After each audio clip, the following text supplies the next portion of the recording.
Tomen sus asientos, mis queridos y amados hermanos, y voy a invitarles que abran sus Biblias en el libro de los Jueces, capítulo 2 y versículos 6 al 10.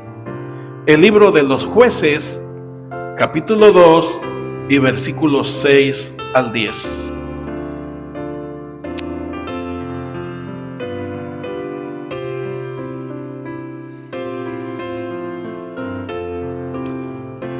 Cuando oí el testimonio, la experiencia de... Oye, olvidé tu nombre, mija. Areli, te iba a decir Areli. Discúlpenle el olvido, pues tanto los que me están oyendo aquí como los que están conectados, pues ya soy un anciano, ¿verdad? Quizás algunos no saben y no pueden reconocer su ancianidad, pero en mi caso yo no tengo ningún problema con reconocerlo. Decía que habiendo oído el testimonio y la experiencia que nos contó Areli en su salón, vino a mi mente una vieja anécdota, muy vieja.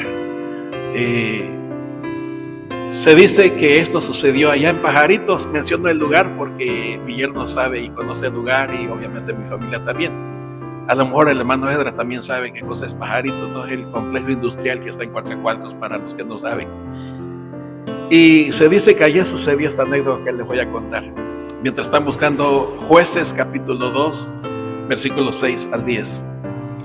Llegó un nuevo muchacho, un nuevo ayudante ahí al trabajo, la cuadrilla, se integró.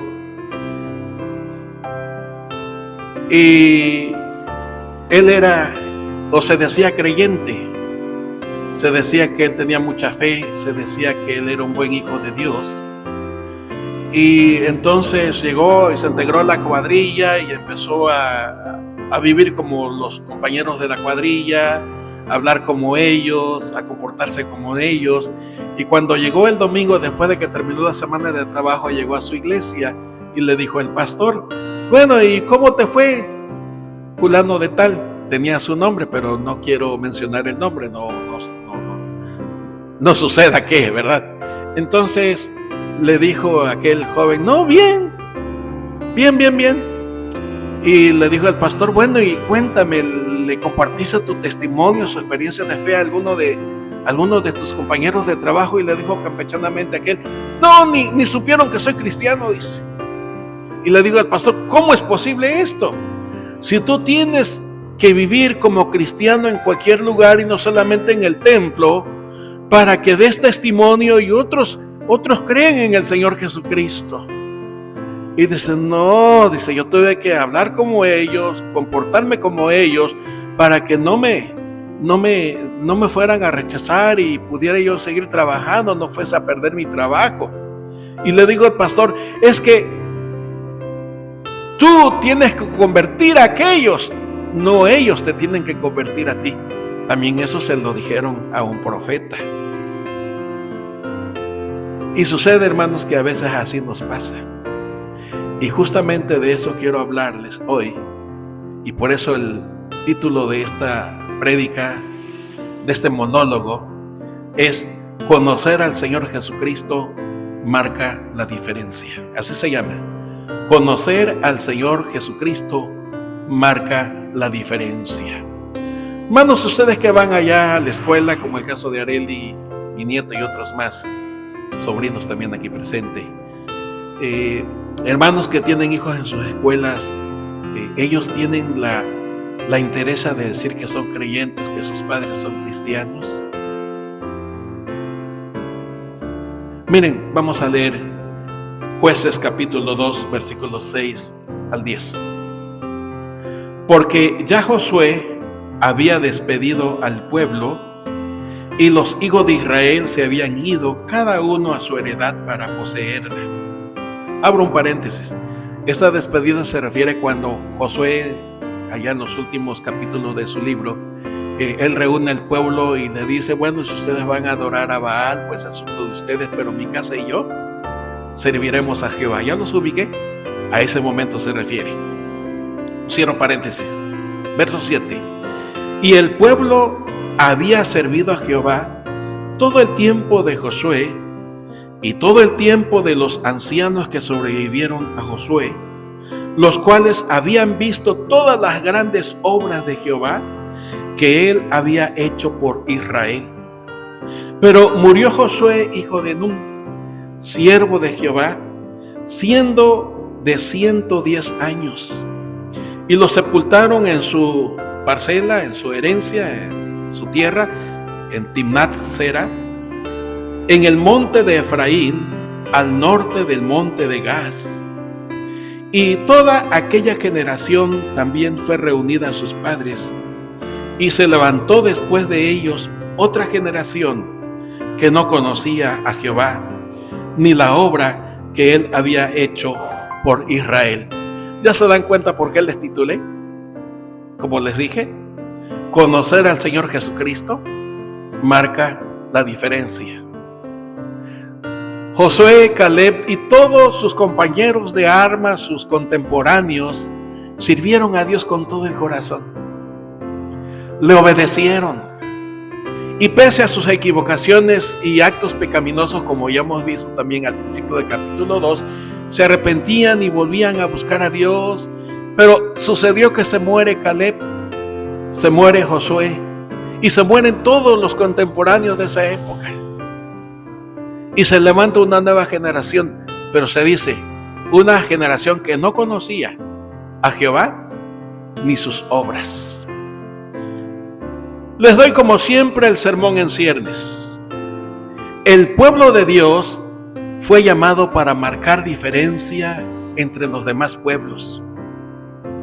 Ellos debían dar anuncio que eran un pueblo especial, propiedad del único, santo y verdadero Dios, el Todopoderoso, Jehová de los ejércitos.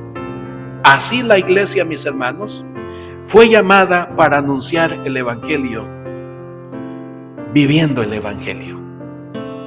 El gran problema de hoy es que todos profesamos creer en el Evangelio, pero muchos de nosotros no vivimos el Evangelio. Todos profesamos que creemos en Dios, pero nuestra vida manifiesta que en realidad no hay fe en Dios. Todos decimos que somos adoradores de Dios, pero en la práctica, en la vida cotidiana, en el diario vivir, nuestra conducta no muestra que somos adoradores de Dios. Dice la Biblia en el libro de Oseas, hablando el profeta, hablando la palabra de Dios a través del profeta, mi pueblo fue destruido. ¿Sí conocen ese texto? Mi pueblo fue destruido. ¿Por qué razón? Porque le faltó conocimiento. Y la palabra conocimiento tiene que ver con la vida práctica, no solamente con el intelecto, no solamente con la razón, tiene que ver con la vivencia. Porque Israel sí conocía de Dios, pero aquí en el intelecto ya no había nada en su corazón. Hacían holocaustos, traían ofrendas, traían diezmos, pero Dios llegó a decir, este pueblo solo de labios me honra, porque su corazón está lejos de mí. No es que no conociera el pueblo acerca de Dios, sabía mucho aquí en el intelecto, sabían mucho de la ley, muchos la conocían de memoria y se sabían de memoria los famosos 10 mandamientos, y muchos sabían quién era Jehová, pero todo estaba en el intelecto, ya no había nada en el corazón, porque en otro libro profético Dios les dijo, tienen el corazón de piedra, pero llegará el día en que les pondré un nuevo corazón y les daré un corazón, dijo, de carne. No sé cuántos de ustedes conocen esto que estoy citando, está en el libro del profeta Ezequiel. Amados hermanos, los creyentes en Cristo debemos convertir a los no creyentes. Y con mucha pena tengo que decirles que en lugar de que nosotros convirtamos a la gente nos va convirtiendo a nosotros, los cristianos, en más y más y más mundanos. Adoptamos sus costumbres, adoptamos sus comportamientos, adoptamos su vocabulario, adoptamos sus modas. Y ahorita está de moda un montón de jóvenes que caminan sin identidad y que por eso dicen que se identifican con tal o cual animal, cuando es Dios el que nos ha dado una identidad perfecta, única, santa, le dijo al pueblo. Y precisamente para que no perdiéramos esa identidad, nos dio estatutos, mandamientos, directrices. Leímos al principio del culto el Salmo 19, que la ley de Jehová es perfecta, que alumbra o que ilumina los ojos, que abre la mente, que hace sabio al sencillo. Y que esa ley dice que amonesta al que se quiere apartar. Y el que oye la amonestación y regresa a los pies del Señor, dice que esa ley, que esos mandamientos son más dulces que la miel de la que está brotando, de la que está manando el panal. Pero aquel cuyo corazón se ha endurecido y ha perdido la identidad que Dios le ha dado, se empieza a comportar como animal. Dicen que como gato, que como caballo, que como perro, que quién sabe qué más. Los famosos Terian. No me quiero meter en ese asunto porque eso no es más que expresión satánica. Porque es a causa del pecado que el ser humano perdió la identidad de inocencia y de santidad con que Dios nos había creado. Y cuando Dios nos vio perdidos, Él vino en persona a buscarnos, poner su vida en la cruz para que volviésemos a tener esa identidad. Y esa identidad santa, inocente y pura está al alcance, y es el anuncio del Evangelio de Jesucristo. Dios no está buscando a los perfectos. ¿Qué dijo Jesús? Los sanos no tienen necesidad de doctor. ¿Quiénes lo necesitan? Los enfermos. Solo aquel corazón que reconoce que es pecador. El Espíritu Santo lo prepara para hacerlo perfecto. No es el hombre que con su disciplina y sus buenas costumbres va a agradar a Dios. Es el corazón que se duele de haberlo ofendido, que se humilla y le dice a Dios: sé propicio a mi pecador. Y cuando esa persona dice: Dios, sé propicio a mi pecador, reconozco que Jesús murió en la cruz por mí, es cuando regresa, cuando se imprime esa identidad de pueblo santo, de iglesia de Dios, de cuerpo de Cristo. Y cuando el corazón es iluminado por el Espíritu Santo, entonces llega a conocer a Dios, ya no de intelecto, sino en el corazón, de una manera vivencial, de una manera personal o individual, de tal manera que se humilla a los pies de Dios y camina en los caminos de Dios. Quiero compartir este mensaje titulado, o este monólogo, como algunos críticos nos señalan: conocer al Señor Jesucristo marca la diferencia. Dios le dio al pueblo leyes, estatutos y mandamientos para que la obedecieran, y así, al obedecer esas instrucciones divinas, el pueblo manifestara vivencialmente que era un pueblo, como Dios les dijo, un pueblo especial, un pueblo santo. ¿Qué hizo la nación de Israel? Hizo a un lado la instrucción de Dios, ¿y qué adoptó? Las costumbres de los demás pueblos. De tal manera que después de 350 años del periodo de los jueces, todo el mundo le decía al último juez llamado Samuel: queremos ser como los demás pueblos, queremos tener un rey, queremos a alguien que... E hicieron a un lado a Dios que los gobernaba a través de los jueces, porque querían ver. ¿No es cierto, hermanos, que muchos creyentes vamos viviendo igual? Hasta que yo vea, voy a creer. ¿Cómo se hizo famoso aquel apóstol? No se hizo famoso por su fe. No se hizo famoso por los milagros que presenció. No se hizo famoso porque caminó día a día por lo menos 3 años con el Señor Jesús. Comió con el Señor Jesús. Descansó con el Señor Jesús. ¿Por qué se hizo famoso? ¿De quién estoy hablando? ¿Qué dijo Tomás? Hasta que yo vea, hasta que yo meta mi dedo, hasta que yo meta mi mano, entonces voy a creer. Y de ahí se hizo costumbre en todos. Porque también muy pomposamente nosotros como decimos, yo como Santo Tomás. Hasta no ver, entonces creer. Y nos ufanamos, nos enorgullecemos de nuestra incredulidad.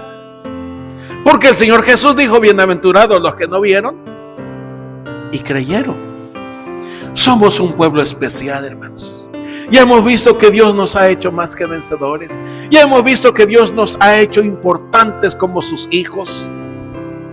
Y seguimos de necios, comportándonos, bueno, los terian, como un animal, como un gato, como un perro, como un quién sabe qué más, como un lagarto, como un conejo, como un... Hermanos, eso es pura expresión demoníaca.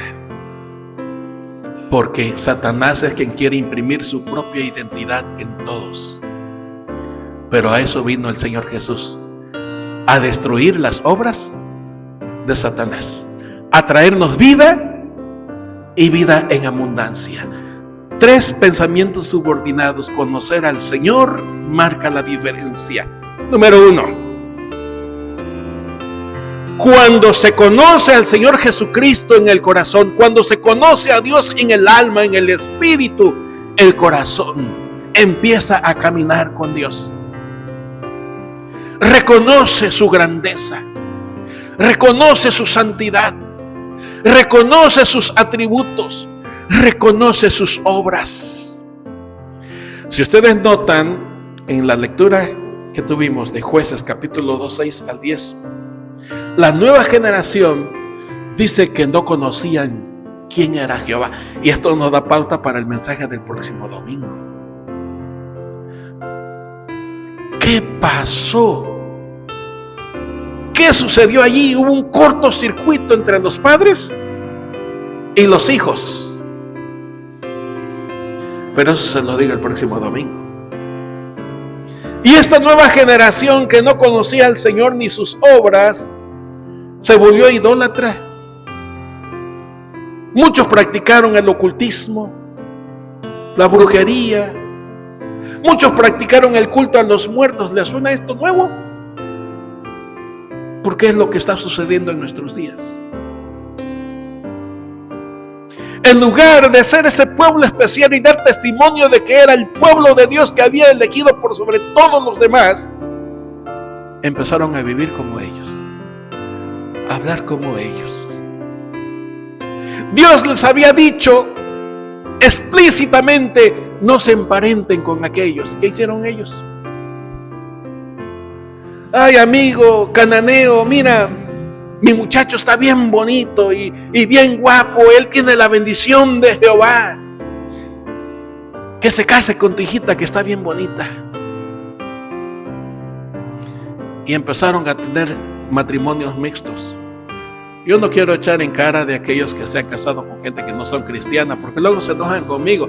Yo solamente les repito lo que dice la Biblia, las consecuencias vienen.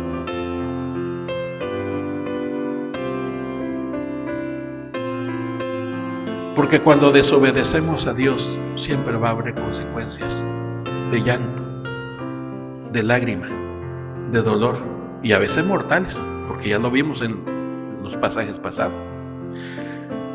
Cuando el corazón conoce al Señor, cuando el alma conoce a Dios, cuando el espíritu humano abre los ojos para ver al Creador, reconoce que las obras que vemos no son cuestión de la casualidad ni de un accidente cósmico de hace millones de años. ¿Cómo se les enseña ese accidente cósmico a un muchacho de prepa?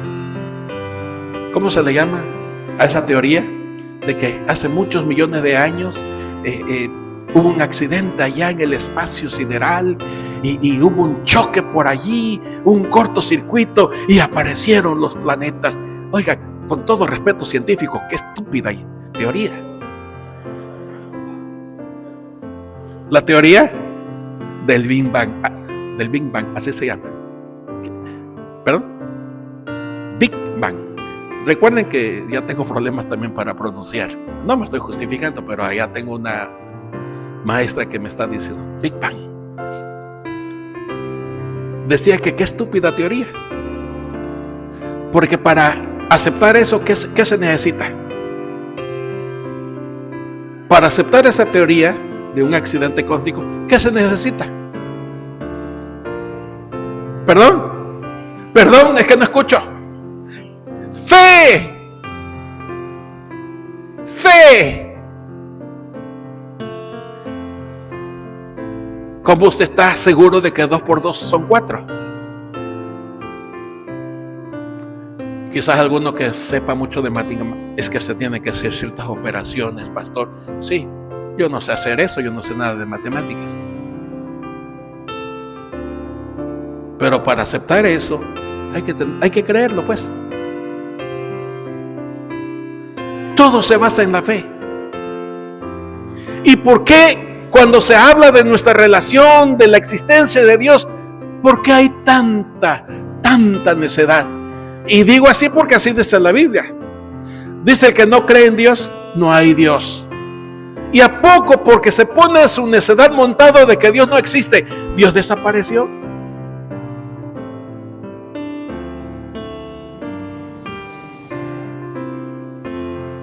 Digo, no estoy insultando, estoy hablando de esta es la situación, porque toda esa necedad no es más que producto de la pérdida de identidad por haber pecado en contra de Dios. No es más que el resultado de haber hecho a un lado la instrucción de Dios.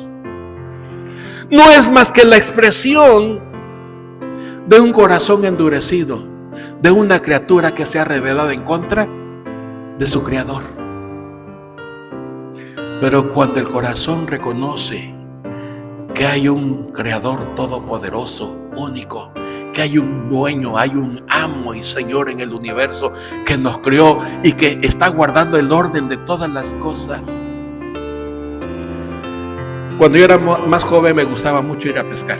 Ya ahora pues no aguanto, ¿verdad? Pero me encanta la pesca con caña o tirando el anzuelo, el cordel a mano. Y quise ponerle a su amigo también, pero bueno, él tuvo otros gustos.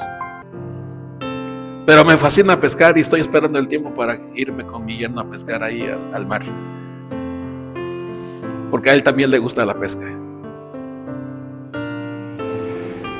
Y digo esto, hermanos, porque el pescador tiene que sujetarse a las mareas. Cuando hay mucha pesca es porque se le llama, según la jerga o la juerga, como se diga, de los pescadores, es porque hay muchos peces, es porque hay marea viva. Y se le llama marea viva porque abunda la pesca. Pero hay días también en que la marea no sirve, le llaman marea muerta. Le llaman marea muerta porque no hay pesca. Y eso lo ejerce la luna, fíjense, por el asunto de la gravedad. Así dicen los científicos. Y yo le creo, porque como pescador aficionado he ido a pescar y he venido con venía con buenas asoleadas nada más. Pero también en otras ocasiones venían con buena pesca.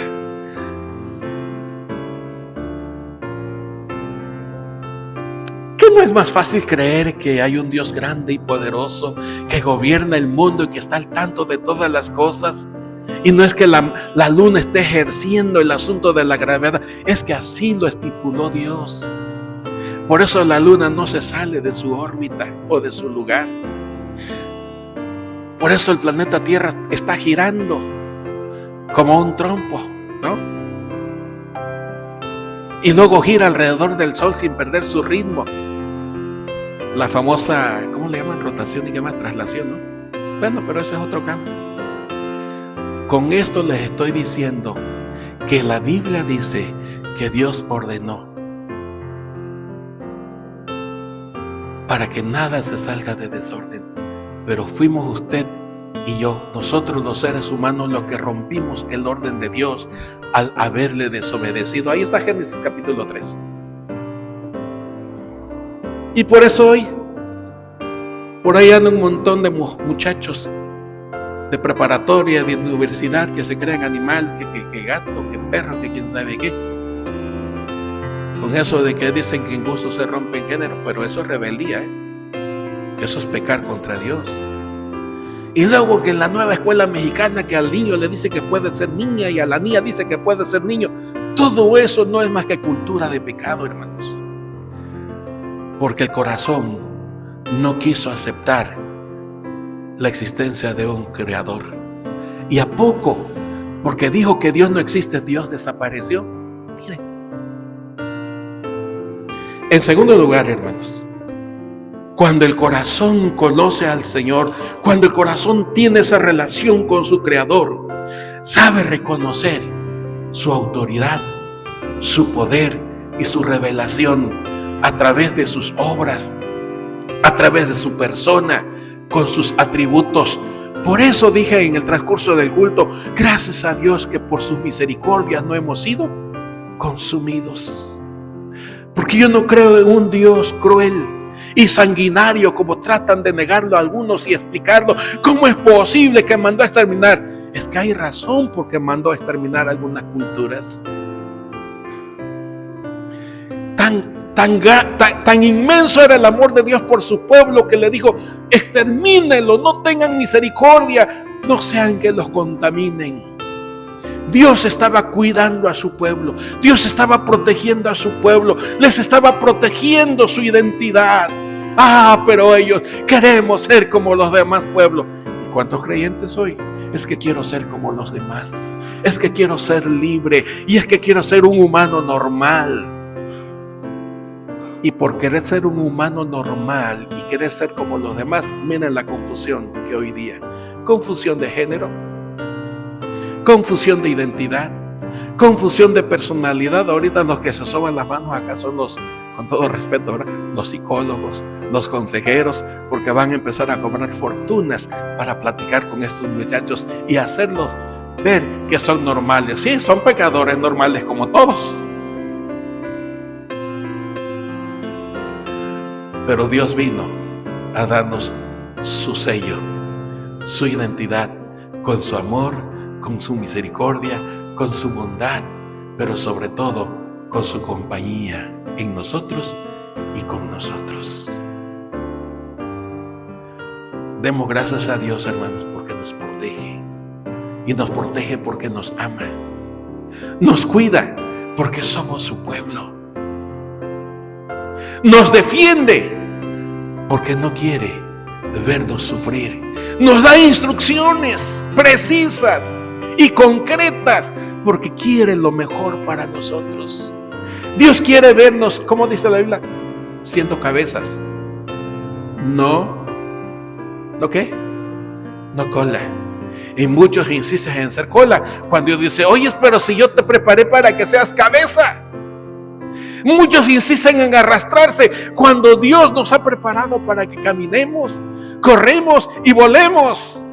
Estoy usando obviamente palabras metafóricas, porque el ser humano no puede volar, no sabe. Pero cuando digo para que volemos, se está refiriendo metafóricamente a que andemos siempre arriba, siempre en las alturas, siempre en el éxito, siempre en la bendición, siempre en la prosperidad.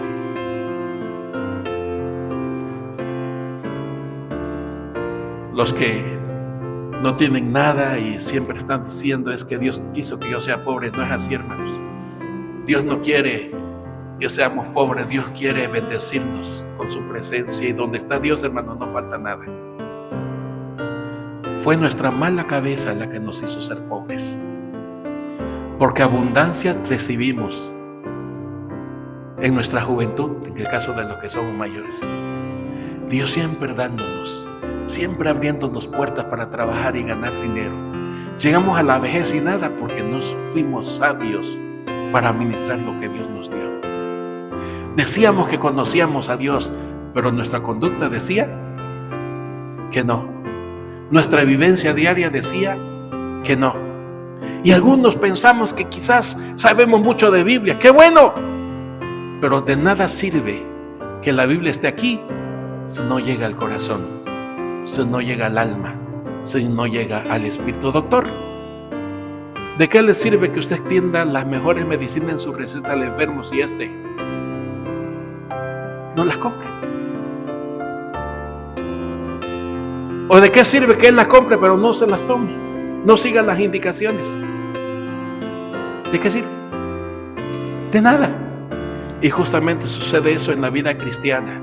Tenemos las indicaciones de Dios, tenemos la dirección de Dios, tenemos todo lo que Dios quiere para nosotros, pero si no le creemos, si no lo hacemos, si la hacemos a un lado, ¿de qué nos sirve? ¿De qué nos aprovecha saber textos y textos y textos de memoria? Pero si no lo creemos y no lo vivimos. Yo no estoy diciendo aquí, hermano, que usted tiene que luchar por su santidad, no, yo no estoy diciendo eso. Yo lo que le estoy diciendo, luche para que su corazón venga a los pies de Jesús.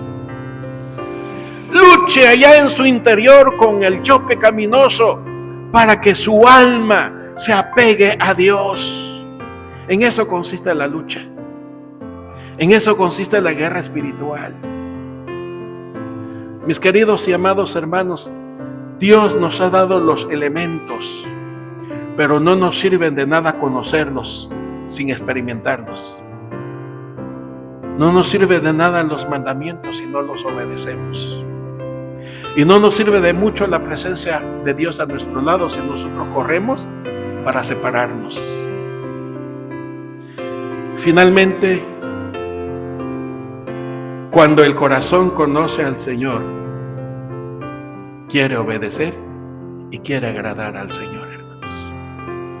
En el libro de los Hebreos, capítulo 11, se nos habla una muchedumbre de gente.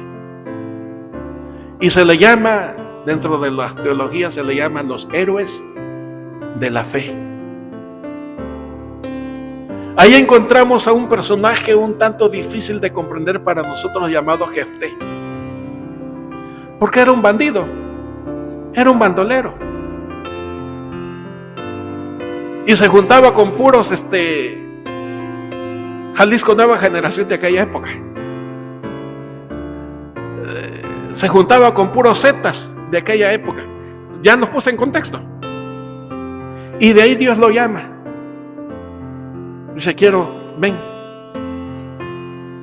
Y le da instrucciones. ¿Y saben qué? Ese maleante acepta lo que Dios le dice y hace lo que Dios le dice. Y ese hombre y ese personaje que nos parece incomprensible para nuestra mente en el día de hoy, está incluido allí en los héroes de la fe. Y usted puede decir, pero es que era un hombre bandolero, es que era un asaltante, es que era esto y el otro, un vicioso. Sí, pero fue Dios quien lo transformó. David, un rey tan grande que el pueblo de Israel le sigue orando el día de hoy, y que nosotros los mexicanos, quién sabe quién compuso las mañanitas. Nosotros los mexicanos, porque yo no lo sé, nosotros los mexicanos, dice, estas son las mañanitas que cantaba el rey David. Pues en nuestra imaginación pensamos, nuestra imaginación mexicana, pensamos que el rey David cantaba las mañanitas. No sabemos eso. Pero era un poeta, un músico excelente. David inventó más de 450 instrumentos, para que tengan una idea. Escribió cientos y cientos de salmos, solamente tenemos uno. Los que tenemos en los salmos de él no son todos. Fue un gran gobernante, excelente gobernante. Pero algunos no entendemos, pero David fue adúltero. Pero David fue asesino, fue matón. Fue un hombre que se imponía sobre los demás como rey. Pero todos estos personajes que están ahí, mencionado a Jefté y a David y a algunos otros que mencionaré, hermanos, Dios no fue a ellos porque eran excelentes personas. Dios no puso sus ojos en ellos porque fuesen hombres de buena conducta. Dios puso sus ojos en ellos como lo ha puesto en usted y como lo ha puesto a mí, por amor y misericordia y en todo el mundo, porque Dios no quiere que nadie se pierda, sino que todos procedamos al arrepentimiento. Y el corazón de estos personajes respondió al llamado de Dios, y fue Dios el que los transformó, y fue Dios el que los cambió, y fue Dios quien hizo de ellos gentes, hombres y mujeres especiales, y fueron especiales porque sus corazones estuvieron dispuestos a hacer lo que Dios les dijo que tenían que hacer. ¿De qué le sirvió a Saúl ser grandote, fuertote, guapote, güero? ¿De qué le sirvió si su corazón era más negro que la camisa negra que aquel dice que tenía, no, su camisa negra? ¿Se acuerdan?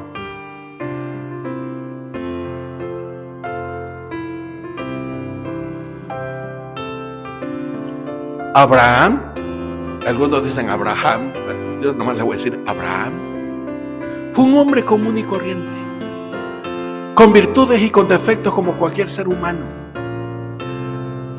Pero ¿saben que Abraham es llamado el padre de la fe y amigo de Dios?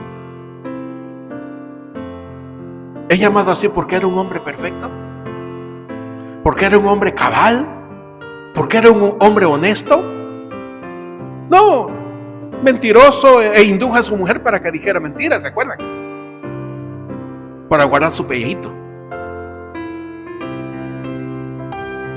Incrédulo como usted y yo, porque Dios le dijo van a tener un hijo, y pasaron 2 años y el hijo no venía, y la mujer dijo, oye, pues mira, aquí te doy a mi sirvienta, y yo creo que Abraham tenía espíritu mexicano porque dijo, de aquí soy.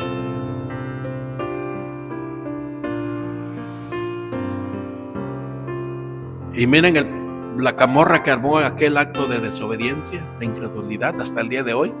Árabes y judíos se odian cuando son hermanos. Dios no busca al hombre porque sea bueno, porque tenga buena conducta, porque tenga buenas recomendaciones. Dios busca al ser humano por amor, por misericordia, por generosidad, por bondad, que son los atributos, y no estoy mencionándolos todos, para darnos a conocer quién es Dios. Él se encarga de transformar el alma que le busca. Él se encarga de santificar al creyente que le ama, que lo adora, que le busca. Dijo Jesús, el que a mí viene, no lo echo fuera. Les hablaba de David, pero David tenía algo muy especial, que cuando le decían has pecado, él corría a buscar la presencia de Dios. Él corría llorando en arrepentimiento, no solamente llanto, en arrepentimiento, y decía, Señor, tú no quieres ofrenda, tú no quieres holocausto, tú no quieres diezmo, lo que tú quieres es el corazón humillado delante de ti, lo que tú quieres es el corazón que se desborda delante de ti, lo que tú quieres es el corazón que te obedece delante de ti. Y por eso a David le llamaron el hombre cuyo corazón se parecía al corazón de Dios. No porque era un hombre perfecto, sino porque estaba dispuesto a que Dios lo perfeccionara, porque estaba dispuesto a que Dios lo transformara.